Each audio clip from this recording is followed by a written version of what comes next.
میں تفسیر سننے کے پہلے آداب بھی بتا دوں. قرآن پڑھنے کے بھی آداب اور تفسیر سننے کے بھی آداب. ظاہر سی بات ہے کچھ آداب وہ ہیں جو ظاہر سے تعلق رکھتے ہیں. وضو سے ہونا چاہیے نماز قرآن پڑھنے کے لیے. لا یمسہ الا المطہرون, اس کو صرف اور صرف پاکیزہ لوگ چھوئیں گے. کس کو؟ قرآن پاک کو. تلاوت کرنے کے لیے وضو شرط ہے یا نہیں چھونے کے لیے؟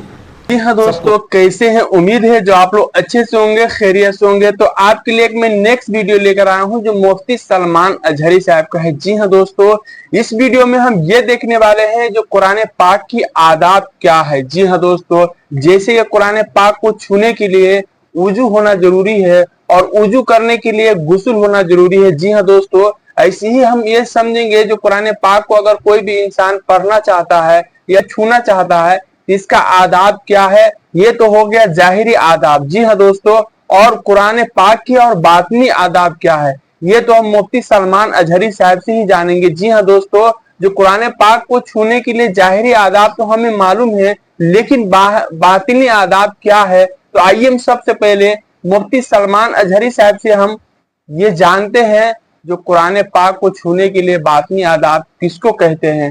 تو چینل پہ نئے تو چینل کو سبسکرائب ضرور کر لیجئے گا. اپنے بھائی رضوان کو زیادہ سپورٹ کیجئے, کیونکہ میں اس چینل پہ اسی طریقے کا ویڈیو لے کر آتے رہتا ہوں. جی ہاں دوستو, تو آئیے ہم ویڈیو دیکھ لیتے ہیں باطنی آداب کیا ہے. میں تفسیر سننے کے پہلے آداب بھی بتا دوں. قرآن پڑھنے کے بھی آداب اور تفسیر سننے کے بھی آداب. ظاہر سی بات ہے کچھ آداب وہ ہیں جو ظاہر سے تعلق رکھتے ہیں. وضو سے ہونا چاہیے نماز قرآن پڑھنے کے لیے. لا یمسہ الا المطہرون, اس کو صرف اور صرف پاکیزہ لوگ چھوئیں گے. کس کو؟ قرآن پاک کو. تلاوت کرنے کے لیے وضو شرط ہے یا نہیں چھونے کے لیے؟ سب کو پتا ہے. ادب یہی ہے, ظاہری ادب یہ ہے کہ پاک رہے, جنوبی نہ رہے, حیض و نفاس والی عورت نہ رہے. قرآن پاک کے لیے یہ ظاہری آداب ہوئے. کچھ باطنی آداب بھی ہیں. قرآن پڑھنے کے لیے کچھ باطنی آداب بھی ہیں.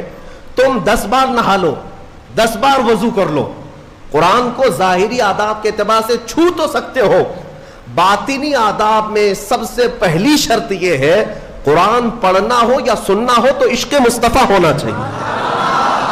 ہاں, بغیر حب مصطفیٰ کے اگر قرآن پڑھے گا تو پھر گمراہی کی طرف بھی جا سکتا ہے.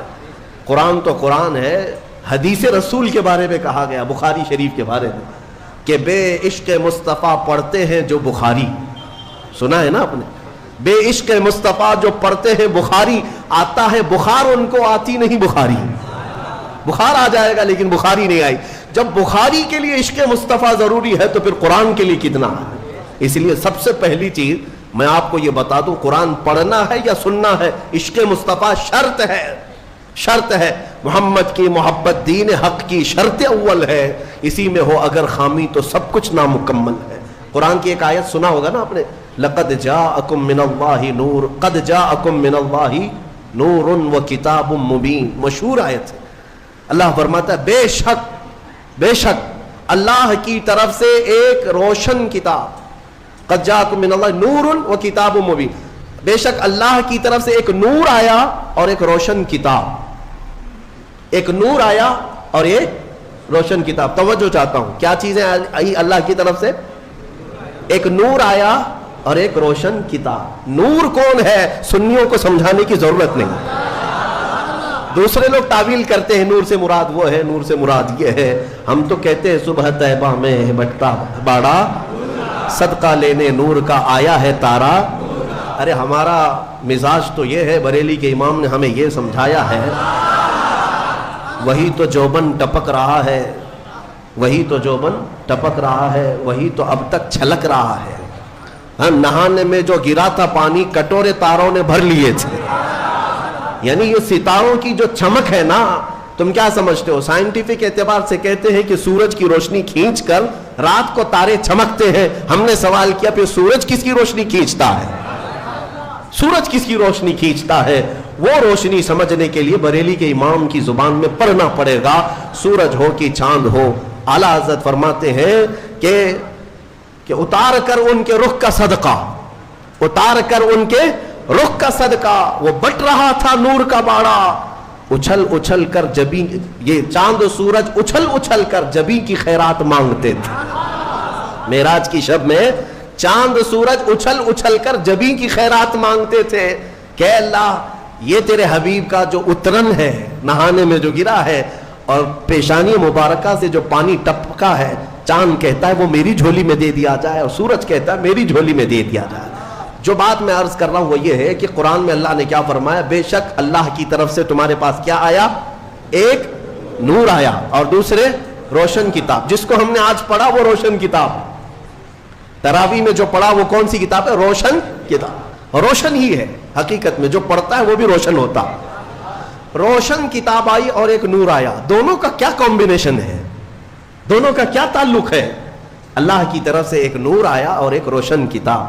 یہاں اگر ایسا ہوتا کہ بے شک اللہ کی طرف سے کتاب آئی اور ایک نور آیا، نہیں، اللہ کی طرف سے ایک نور آیا پھر روشن کتاب۔ پتہ یہ چلا لائٹ سب بند کر دیں اور کتاب کھولیں، کیا پڑھ پاؤ گے؟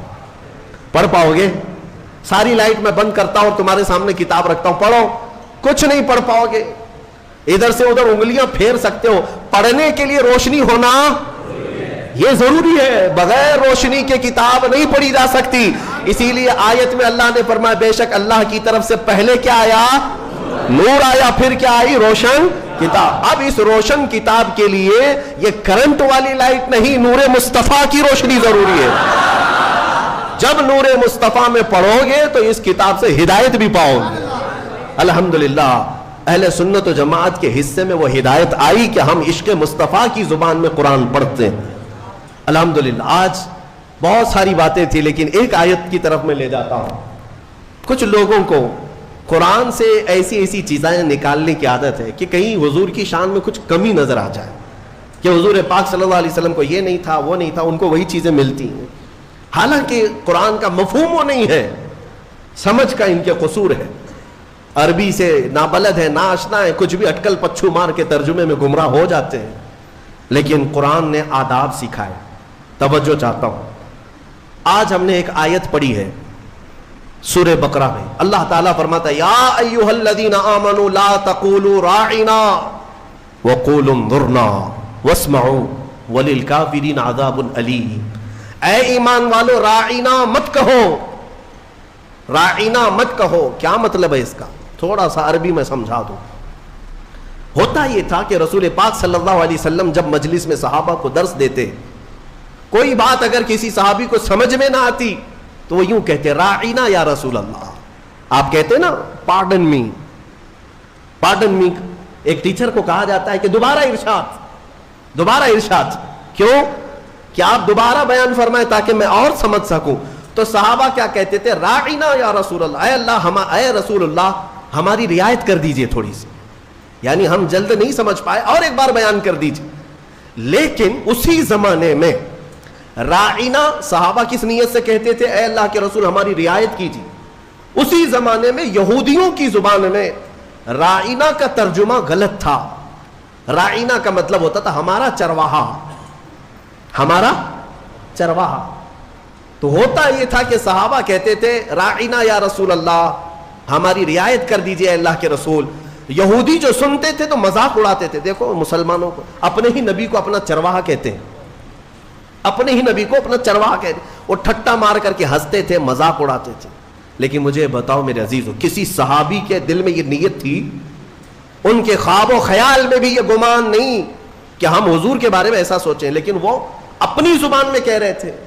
لیکن دیکھیں قانون خداوندی کو، اللہ نے اس لفظ کو بھی منع کر دیا جس کا معنی کسی بھی زبان میں الگ آ سکتا ہو، وہ جملہ میرے نبی کی شان میں بولا ہی نہ جائے، بولا ہی نہ جائے۔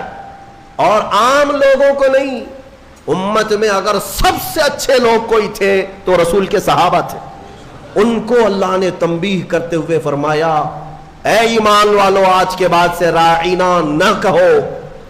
جب اگر دوبارہ کہنے کی بات آئے حضور کی بارگاہ میں تو کیا کہو، اللہ نے وہ بھی سکھایا، کہو وقول انظرنا، یوں کہو نظر کرم فرمائی، اللہ نظر کرم فرمائیے۔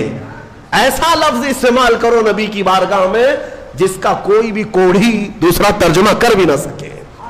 کوئی بھی دل کے کوڑ والا مریض جو گستاخ ہے، بغض رکھتا ہے، عداوت رکھتا ہے، وہ ایسا تصور بھی نہ لا سکے. عزیزان گرامی, صحابہ کو جب یہ تنبیہ کر دی گئی تھی, اب ہمارا اور تمہارا حال کیا ہے؟ بعض ایسے لوگ ہیں جو نبی پاک صلی اللہ تعالیٰ علیہ وسلم کے لیے,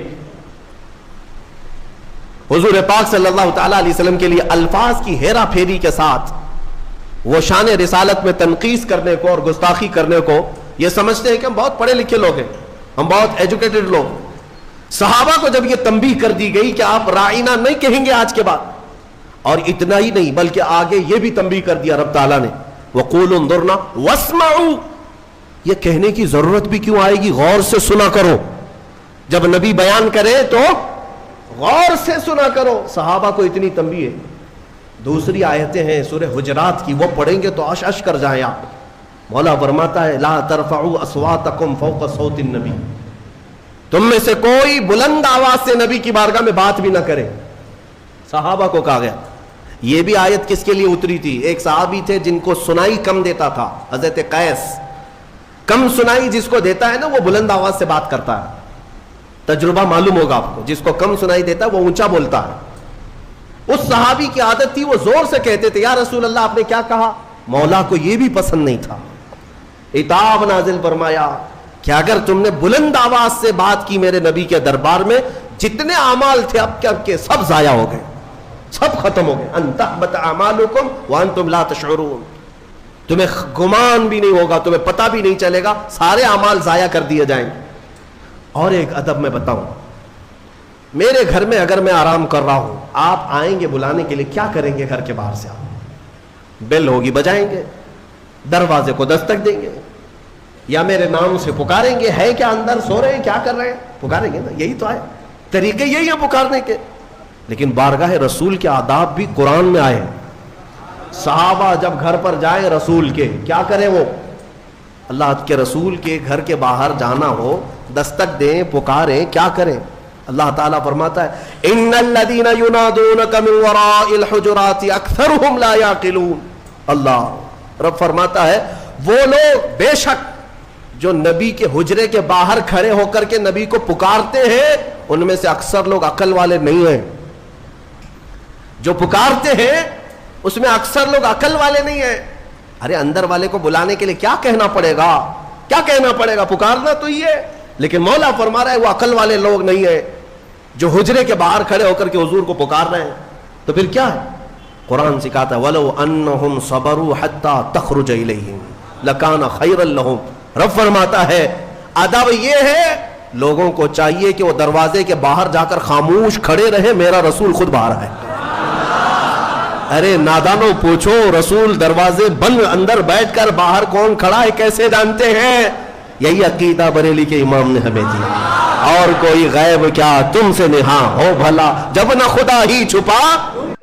جی ہاں دوستو, امید ہے جو آپ نے پوری ویڈیو ضرور دیکھی ہوں گے. آپ کو ویڈیو کیسی لگی ہمیں کمنٹ میں اپنا رائے ضرور رکھیے گا. چینل پہ نہیں تو ضرور سبسکرائب کر لیجئے گا. پھر ملیں گے ایک نیکسٹ ویڈیو کے ساتھ, جب تک کے لیے السلام علیکم.